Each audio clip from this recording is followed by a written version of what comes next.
Hello, everyone, and welcome back to another Syncing with ServiceNow. This is going to be episode 53. I will be your host, Fred Reynolds, the president of Modern Apps here at XenTegra. And with me, I have my trusted sidekick, Kristin McDonald, a senior solution architect. Kristin, how are you? I am doing fantastic. Thank you. Perfect. It's been a hot minute since I think we've done one of these, so I'm glad we're back. We'll be consistent in doing these every other week, so hopefully we can get some more content out for everyone who likes listening to our podcast. So did you have a good holiday? I did. How about you? I did. I'm ready for some more snow this coming weekend. We're expected to get 5 to 45 inches. Who knows? They can't never get it right. So, Makes me happy to be in San Francisco. yeah, that is awesome. Awesome. Well, perfect. Well, listen, let me, I guess, do a little quick commercial before we get going. So, thank you guys for listening to our podcast. If you do have any ServiceNow needs around implementation, consulting, roadmap generation, just know here at XenTegra, we are certified on 80% of the platform, and we are ready to help serve you guys and work alongside of you. We've been doing a lot recently, Chris, and I think we've put a lot of support contracts in place, kind of a hybrid, a support contract along with scheduled engagement so people don't lose money on the table each month if they didn't have issues. We want to make sure to get the true value out of working with us. So we don't have issues and things to fix for them in that particular month, we'll use that to do projects or help them with their backlog. So if anyone's listening, needs help with any type of support contracts or just a monthly allowance of hours to work on things, please reach out and let us know as well. All Yeah, right. I have to say I love the new model, Fred. It's Yeah. so useful for customers. I've seen so many customers sign up for a support contract and then they just never use it because they don't have tickets. But I love the flexibility that you built into ours. It Yep. is one of the things we talked about a lot. I kept seeing the hesitancy in some of our clients saying, we want to enter into this support contract, but, I don't want to leave anything. I'm like, we don't have to. That's the point of XenTegra being a privately owned company and the fact that we run our own business and we're able to be flexible and really we're here to help serve our clients and get the most. Let them really see the value and a value added reselling. So as Andy Whiteside would say if he was here, we're VAR 2.0. We want to make sure you get the value truly in what we do for them. So the blog you brought forward is ServiceNow is the only vendor named a leader in the Gartner Magic Corner of AI applications in ITSM. So I think it was that way last year, and it still holds being the number one leader and the only one in that quadrant. So thank you for bringing that. What made you want to talk about this today? So we see so many customers who are trying to implement AI and they either don't know where to start or their projects are failing because they just don't have a lot of clarity around them. They're not picking projects that are really giving them the bang for their buck. So I love how ServiceNow has approached AI because they are so focused on different applications. They have product teams for each of their applications. So they're really going into targeted deployments for AI. So it's not just generic AI agents and you can do whatever you want with them, although they do have that too. But especially for ITSM, which has certainly always been one of their focus areas, they've built AI agents around ITSM workflows. So it's not customers guessing about what they might need or taking chances on things that may or may not deliver value. ServiceNow has identified those areas where AI can provide value within ITSM. They've implemented those features in the core platform. So really, it's just a matter of implementing those pieces and configuring them just like any other area of the platform. So I love their approach in this Yeah, I area. love to see that. It's been 3 years of a lot of, I guess, education, knowledge sharing I hate to say knowledge twice, but knowledge. When you go to the big conference of knowledge, it's been a big focus of AI for the last 3 years. All the summits, all the forums, it's really all been around AI. And at times I was like, wow, you're just kind of AI, AI, AI. But the truth is, going back 3 years ago, 4 years ago, maybe when they started that journey, they talked about how they were approaching AI, just as you said, Kristen, they're approaching AI across the platforms. ServiceNow was not really built originally to be an ITSM specific tool. It was not. It's not a tool, it's a platform, enterprise level. So they had all these applications they wanted to stack onto it to make it go across to organizations, which we see live and true today. Same Mhm. approach with AI, like you said. AI is across the whole platform, and every application now they're having very specific agents to work on those workflows for whether it be manufacturing, healthcare, finances. It's just wherever it sits. Mhm. I know today's really looks like it's more focused on ITSM, which is IT service management, which is bread and butter, and most people start there with it. Although, Kristen, we've seen several clients in the last 2 years start in different places, which I was like, wow. But it's nice. It's good to see. It's refreshing. So in this place, one of the biggest concerns, and I think it's still a big concern. When I talk to people in my community, church, whatever, just friends hanging out, they always think, okay, AI is going to replace people all the time, right? So when AI is here, it's going to replace it. So here it says put AI to work for people, not replace them. So let's talk about this first section. Yeah, absolutely. So I think anybody who's really been hands-on with AI definitely recognizes we are not there yet. And I'm sure that we'll come to that point at some point. And there's different arguments, different points of view on when we'll get there, but we're definitely not there at this time. However, AI is still an incredibly useful tool, which is why there's so much buzz around it. It's a different kind of tool than what we've ever seen before. So it really goes alongside people well versus replacing them in every scenario. There are some very specific use cases where it can replace people, but again, it's a great co-pilot, which is why Microsoft named it Copilot. Exactly. Yeah, I think that's what we're starting to see. I think as we started to see people, especially in the ServiceNow space, starting to use some of the AI capabilities that are there, they're seeing how it's really a complement. It's not a replacement. It is, how do you take the work that you're doing, an individual, let's say it's somebody that's an IT worker and they're constantly working through incidents and requests or cases. How do they use the AI capabilities to speed up their work? How do it make them more efficient? In the same way, I think all of us are everyone's starting to use ChatGPT in some way to do things. It's pretty powerful a lot of times when you say, hey, give it all these things, hey, spit me back that. Same way it started to be in this space as well, where you're saying relative to its data, like here's a situation, summarize the case or help me proactively figure out what I need to do next. So we're starting to see them being more practical use cases of it. Absolutely. And just to add a little more context there, I really, again, love how ServiceNow is approaching AI within their tool sets. In the tools specifically around ITSM, they really acknowledge both the strengths and the limitations of AI as we have it today. And in things like knowledge based article generation and resolution notes generation, they're really taking the approach of let's partner with the person on the other side of the screen. And we're going to create this summary. We're going to draft this article based on the information, but then we're going to present it to the user so we can have human feedback in that QA loop, which is really important right now with things like hallucinations and the limitations that we know are there with AI. But it definitely helps. It saves time. It leverages the best parts of AI along with the best parts of the human on the other side of the screen. Yeah. Perfect. I think the last thing in this section here is talking about, some of the best in class large language models, native AI and third party tools. And it also talks about multi-channel communication like Slack and Teams. So we're starting to see a little bit more integration with some things like Slack and Teams, and then using some of its native AI capabilities as well. Yep, absolutely. And take some of those AI search capabilities. ServiceNow for the longest time has had natural language processing, and the features of Gen AI have really taken it to the next level. So now you're taking that information and that tool set and feature and pulling that into Teams and Slack for your users as well. So kind of meeting people where they are.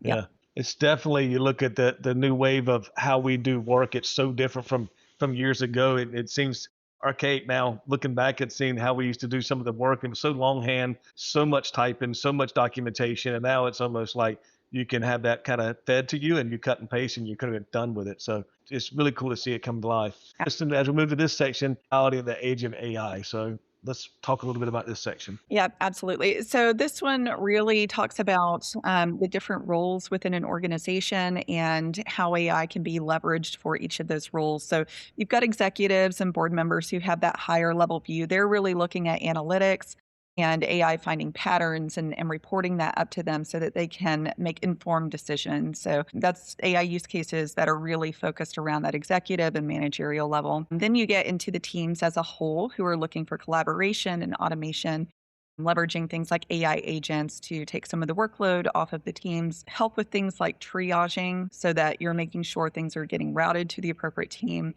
at the appropriate time. And then finally, you get down to the individual employees. And that's where we were talking about things like the summarization, the generation of your resolution notes, and new knowledge-based articles based on your tickets. So there's several different ways that AI can support IT teams.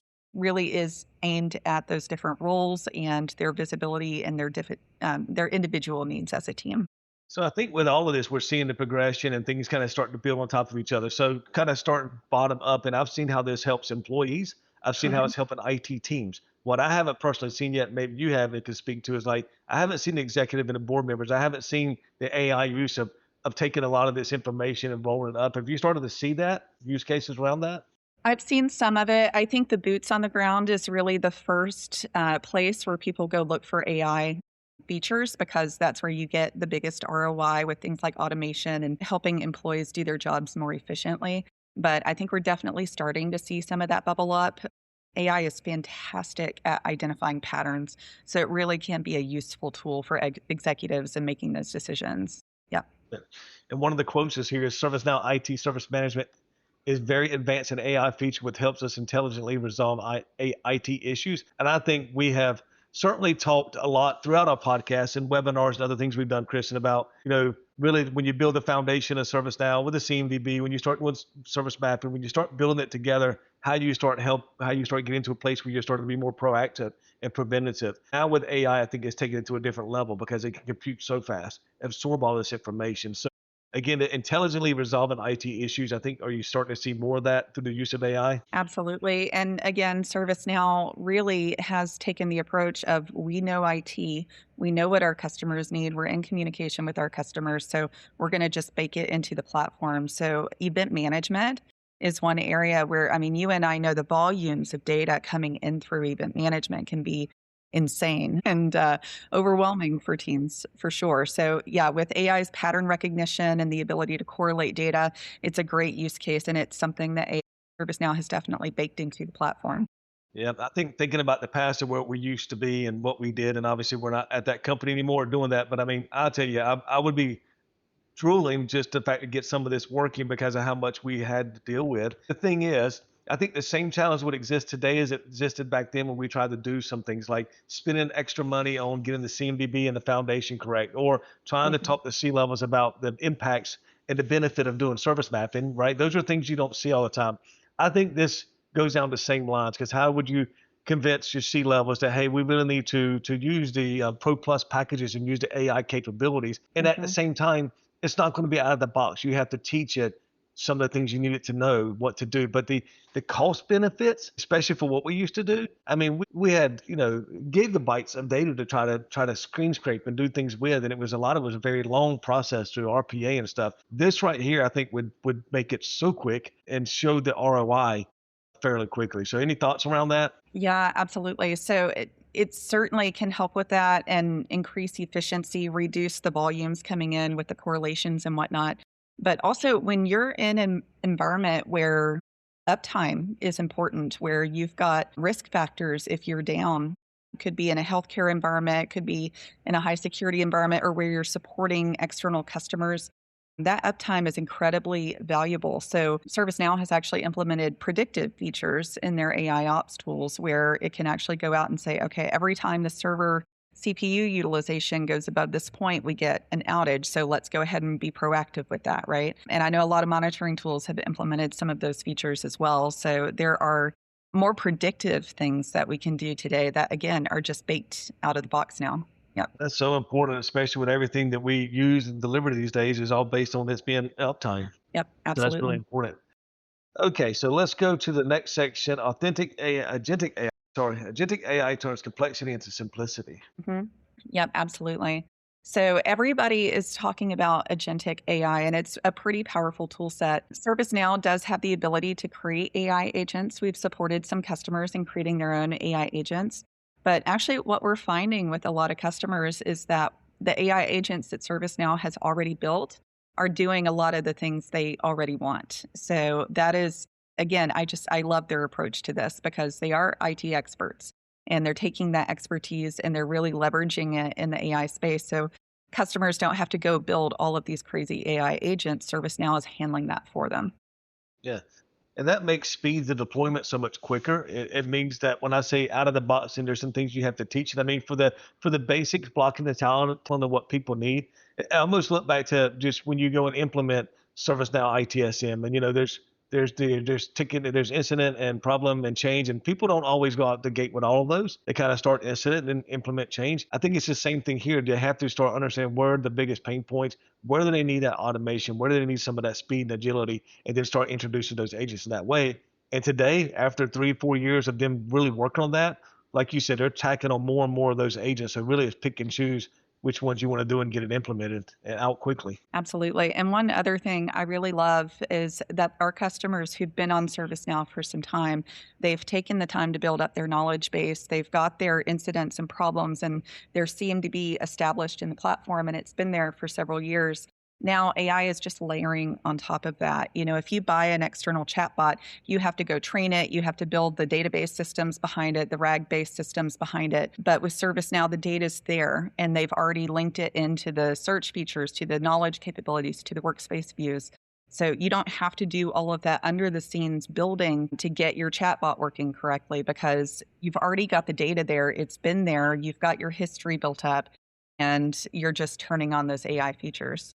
Yeah. Now, I know you've done a lot, and different things we've done with clients is actually trying to educate them on the different parts of AI. So now we're talking about agentic AI too, but so correct me if I'm wrong, but I've been learning from you for some of the things we've been doing in your consulting efforts. But it talks about here about workflow data fabric and connecting things together. Now for agentic AI, I think that becomes very important because the more information it has available, more things it's consuming, the more connectors, the more integrations you have with ServiceNow to build out this framework. I mean, that's extremely important. So I see they do a call out that is connected. How important that is that to the AI efforts around agentic AI? Oh, it's incredibly important. As you mentioned, the data is important, and ServiceNow is, even with Workflow Data Fabric, extending its access to data beyond the core platform. So it can actually connect with external systems. You don't have to have the data in ServiceNow for it to utilize that. But also, I do want to call out, just from a technical standpoint, and I won't get into the weeds with this, but ServiceNow really is working on top of the new industry standards for AI. So what Anthropic is building out with their MCP features, some of Google's foundational building blocks for these AI agents. So they really are using industry standards, which is facilitating that ability for agents to integrate and to speak to each other. So Okay. I love that they're doing that as well. That's awesome. Very good. Very good. Yep. All right. So let me read out this quote. It's a robust and comprehensive product that excels at streamlining IT operation, enhance efficiency, and ensuring seamless service delivery. So I think that's a great way to kind of sum that up. The reason why we're doing these agents is really to really more efficiently and streamline a lot of the activities and make it a lot quicker for things to get done. Bring awareness to us as well. Absolutely. Let me see. I think we just have a couple more sections here. ServiceNow delivers transformation outcomes. So I think this goes section by section, IT leaders, teams, and employees. So maybe we can pick off a couple of these and just speak to them. Yep, absolutely. So in this section, they're bringing in some real-time examples of what some of their clients have seen. And we've seen this with some of our clients as well. But for the IT leaders, that goes into some of the reporting that we've discussed. They've got Griffith University, who's built that continuous improvement loop there with feedback and insights from their employees. We've talked to customers who are even doing things like sentiment analysis on incoming tickets to see where they need escalations and things like that. So there's quite a bit that you can actually do with the AI features in ServiceNow for IT leaders.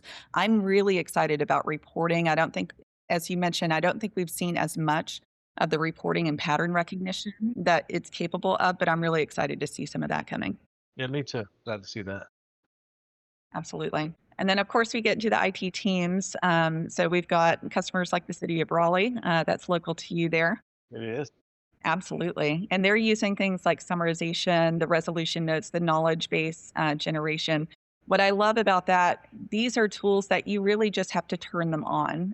There's really not a lot of configuration unless you have something custom, like custom knowledge base templates. If you want to use just standard knowledge base templates, you literally just turn these features on and they're there and they're available. Now, there are other things like the AI agents that it talks about next, which definitely need some additional configuration. But there's a lot of value you can get just out of box with the platform.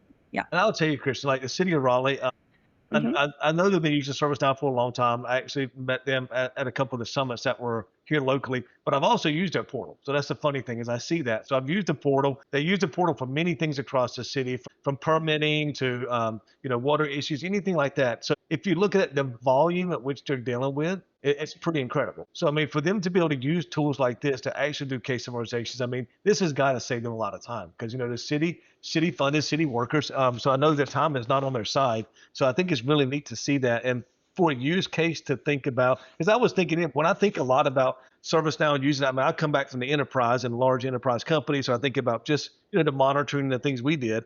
But going outside of that, a city, I mean, this is very valuable. A town, I mean, they still get lots of requests. So really, city state type things is a big deal for being able to use this AI within the platform to help create those efficiencies. Yeah, absolutely. And I'm really excited for customers who haven't used all of the platform either, who've used some features of it. We actually have a customer right now who they've used quite a bit of incident management and they've got their portal pretty well on lock, but they really don't have a lot of knowledge base articles. So that's what they're looking to utilize the AI for, because they've got their work notes, they've got their incidents, but they need the KB articles. So they're really using it to leverage the data they already have to advance and to provide more value and benefit to their end users. Chris, and I want to take a moment here too, because I think what I do love about this, and I'm so happy years ago I made the transition to do this role, and I know you and I have been working together for years, but the more clients that we work with, and we don't just go work with a client, do a project and leave. We're kind of with them. So we've got clients now for 3+ years consistent, with the XenTegra probably 15 years consistent. But with ours, we're working with them hand by hand year over year, and we're starting to understand more. And to your point, the more clients we pick up, we're seeing them start in some of the same places others are. The lack of knowledge-based articles, not that they don't have it, it's just not there. And if it's not there, you're not using it in these things. And then they have plans that they're working on, roadmaps where they say, oh, well, we do that here and we do that here. We really start educating them. You have ServiceNow, you have a workflow engine, you have a way to connect these and utilize these tools. It really gets to be fun and exciting, week over week, to start working different projects and seeing how we really do help the clients in that way. Absolutely. And something a lot of customers don't really consider with AI, things like knowledge base articles are kind of the foundation of instructions for your future AI agents. So if you don't have those things in place, you're going to have to get them in place before you really progress with some of that agentic workflow pieces. So being able to use AI to generate the knowledge base articles that you're missing so that you can continue to use AI is a really interesting use case. And a very good segue into this next section, which I didn't know was coming up there. So like building the future together. But this really has if you guys can see, it has an illustration of the one platform ready for anything with the AI on top, the industry, the data, the workflow. So really, it's really, like you said, they're really doing a good job of building a platform to really instrument these things. Yeah, absolutely. What else do we have? I think that's really the end of this. So I guess we can kind of summarize a little of this, Kristin. So what's the main topics from this blog we want to articulate to our listeners here? Gosh, there's so much we cover. I think I really want to reiterate that ServiceNow has that spot in the top right of the Gartner quadrant because they know AI and they're building the workflows for you. So you don't have to go in guessing. You don't have to go in taking chances on expensive AI projects that may or may not produce an ROI. ServiceNow has already identified those features and they've built them out. And it may require some configuration, but they've done the hard work. Yeah. And I think I want to go a step beyond. This blog was around ITSM and AI with ITSM. And now it's the quadrant leader in ITSM for IT. Well, if you look at all of the other leader quadrants that are out there, I mean, ServiceNow has moved into many of those. I think there are probably like 9 different market leaders in these spaces. And so AI is just going to follow behind that because, to Chris's point, they've invested in each one of these. The investments they're making in ITSM AI is the same they're doing in HRSD, finances and stuff, because they're separate teams in the R&D and they're really pouring into making sure all those workflows are there automatically out of the box, but then also the AI agents to go with it. Absolutely. Yep. All right, Kristin. Well, thank you so much for the time today. I know that we'll keep these coming along. So thank you for everyone listening, and we'll talk to you soon. Thank you.